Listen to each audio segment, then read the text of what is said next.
Hi, this is John Ford at Ford Real Estate. I just wanted to say Happy New Year to everybody and give you a quick year in review of 2021. Everybody wants to know, how did that year shape up? Well, I'll give you some numbers here. So, how many homes did we actually sell? Well, in Jackson County, 3,869 homes were sold. That sounds like a lot. In Josephine County, there was 1,414 homes sold. That median and average sales price, those are important numbers that we often track. In Jackson County, the median was $400,000. In Josephine County, it's now up to $379,900. The average sale prices, these are what we're going to get you the increase year over year on. $464,736 in Jackson County is the new average sales price. That's up 16% year over year. And Josephine County is $423,532. So that's an 11% increase year over year. And so, some other interesting facts. List price to sales price ratio. This means if you ask a certain amount for your home, what is the statistical number that you're actually going to get that? In Jackson County, it was at 100%. So if you ask $100,000 for your home, you're going to get $100,000 for that statistically.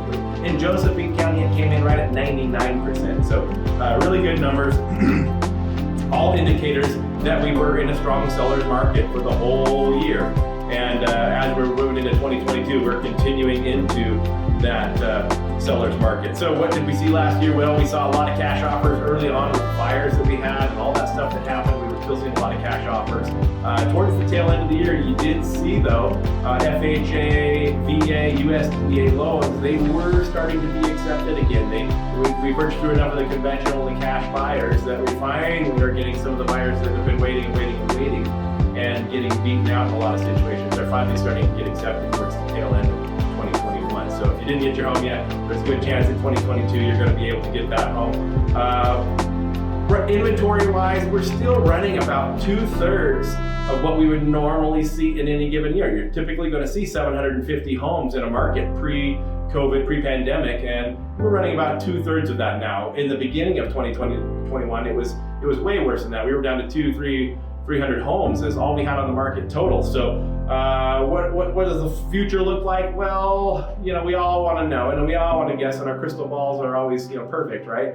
No. Well, we know that interest rates are going to be going up. That seems to be happening already in 2022. Inventory is still projected to be pretty light, so that's still something we're going to deal with. I think something that is notable, though, again, back to the previous year, institutional investing began to take place in third and fourth quarter last year in unprecedented levels. We were seeing 1 in 5 homes nationwide being purchased by stock market money, hedge fund money, trust fund money, all that. And that represented $63 billion worth of purchases. So as I look to the future and I see that they're jumping into the real estate market now, that tells me something. Things are looking like they're going to continue upward. That would be my prediction. So anyhow, numbers are there. We've got inflation that we're still dealing with. So the numbers, although they're increasing, they may not be as high as they look just from an overall standpoint of with a cost of living metric. This is the data on what we've got. So wanted to share that with you today. Have a happy